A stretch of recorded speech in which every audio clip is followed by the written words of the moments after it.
দীর্ঘ প্রতীক্ষার অবসান। বেশ কয়েক মাস বন্ধ থাকার পর শনিবার সকালে ফের খুলল বোলপুর শহরের বহুল আলোচিত টিএসকে হলমার্কিং সোনার দোকান। দোকানের শাটার উঠতেই স্বস্তি ফিরল মালিক পক্ষ, কর্মী এবং দীর্ঘদিনের নিরাপত্তারক্ষীর মধ্যে।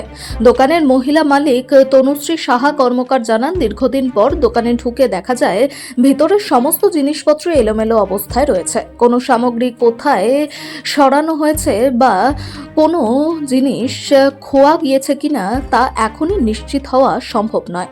পরিষ্কার পরিচ্ছন্নতা ও গোছানোর কাজ শেষ হলেই বিষয়টি স্পষ্ট হবে। তার দাবি, গত ৩রা আগস্ট দোকানের চাবি তাদের হাতে তুলে দেওয়া হয়।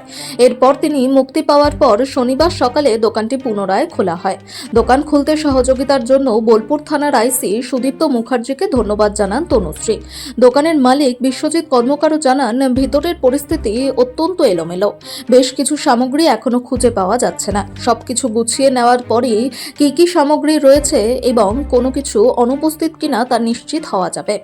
এজন্য আরও ২-১ দিন সময় লাগতে পারে বলে জানান তিনি। সবচেয়ে আবেগঘন মুহূর্ত তৈরি হয় দোকানের দীর্ঘদিনের নিরাপত্তারক্ষীর তালা খোলার সময়। গত ১১ বছর ধরে তিনি এই দোকানের নিরাপত্তার দায়িত্বে রয়েছেন। তার দাবি, প্রায় ৮ মাস দোকান বন্ধ থাকায় তাকে বিভিন্ন জায়গায় অস্থায়ী কাজ করে দিন কাটাতে হচ্ছে। তবুও দোকান একদিন ফের খুলবে সেই আশায় ছিলেন তিনি। অবশেষে শনিবার নিজের হাতেই দীর্ঘদিনের কর্মস্থলের তালা খুললেন ওই নিরাপত্তারক্ষী। দোকানের শাটার উঠতেই মালিক পক্ষ থেকে কর্মী সকলের মধ্যেই ফিরে আসে স্বাভাবিক ছন্দে ফেরার প্রত্যাশা। কাজ করে খেয়েছিলাম, কী করবো, কোথায় যাবো? ওখানে সাইডে একটা বদনাম দিয়ে বলে যে তুমি কোর্টে বসে ছেড়ে দিয়েছো, না ছেলে কাজ ছেড়ে দিয়েছি, রাস্তা হলো, কী করবো? আমরা ফের আবার চেনা জায়গায় আবার এলাম, দেখি কেমন লাগে? কেমন আমার জায়গায় এটা চাইছিলাম তো এখানে, মালিককে বলে এসেছিলাম ওরকম করবো না। কত বছর ধরে কাজ? আর হয়তো 11 বছর হচ্ছে, এখানে 5 বছর হচ্ছে। আমরা কেউ যেতে পারি, আমি নিজে এসেছিলাম, প্রতিদিন এসেছিলাম, বন্ধ ছিল তাও এসেছিলাম। আপনি জানতেন? আমি জানি হ্যাঁ দোকান খুলবেই, শিওর। আয়না 6 মাস পরেও খুলবে। হ্যাঁ, আমরা দিনের সাও। তো এটা কি হয়েছিল? তো 29 তারিখের পর থেকে যে এই 7 মাস টোটালটাই ওনারা জানেন আর ওনাদের কাছে পরিষ্কার। তো আমাদের যে কোনো ত্রুটি ছিল না সেটা ওনাদের কাছে পরিষ্কার রয়েছে এবং ওনারা ওনাদের সোনা ফেরত পেয়েছে। আর বাকিটা তো তদন্ত রয়েছে বা বিচারাধীন রয়েছে।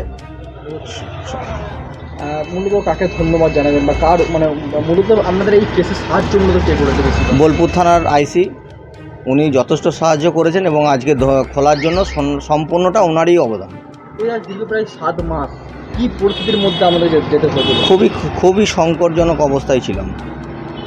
আজকে আর দীর্ঘদিন ব্যবসা বন্ধ, সেটাই দাঁড়িয়ে আর্থিক সংকটে পড়ে গেছিলাম। তো ব্যবসা খুলে ভালো লাগছে, নিজের জায়গায় আসে বসে দেখা যাক। কী দেখলেন বা কী শর্ট রয়েছে?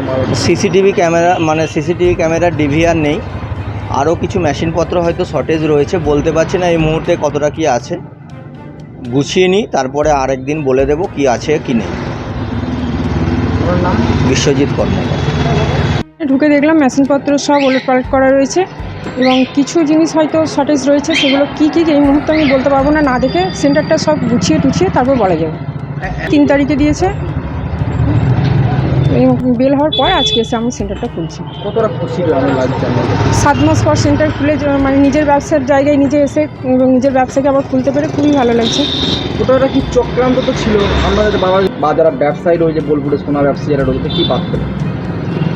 কী ঘটনা ঘটেছে না ঘটেছে সেটা সম্পূর্ণ তাদের কাছে পরিষ্কার এবং আমার দিক থেকে যে কোনো ত্রুটি ছিল না সেটা তারা নিশ্চয়ই বুঝতে পেরেছে এবং আমি চাইবো আমার ব্যবসার জায়গায় আবার তেনারা যেভাবে আসছেন বিশ্বাসের সঙ্গে সেইভাবেই আসে। ভেতরটাকে মেশিনপত্র সেগুলো সিসিটিভি আর ওনারা 29শে জানুয়ারি খুলে নিয়ে চলে গেছিলেন। 29শে জানুয়ারি যখন আমার স্টাফদেরকে সার্চ করে বের করে দিয়েছিলেন তখনই ডিভিআর খুলে নিয়ে চলে গেছে। কিছু সোনা তো উদ্ধার হয়েছে, হ্যাঁ চলছে। ওটা শর্টেজ রয়েছে, এবার কীভাবে কী হয়েছে সেটা এখন নিশ্চয়ই দেখা যাবে। কাকে ধন্যবাদ জানাবেন? বোলপুর থানার আইসি, উনি আমার সেন্টার খোলাতে সহায়তা করেছেন, ওনাকে আমি ধন্যবাদ জানাই। আমার নাম তনুশ্রী সাহা কর্মকার।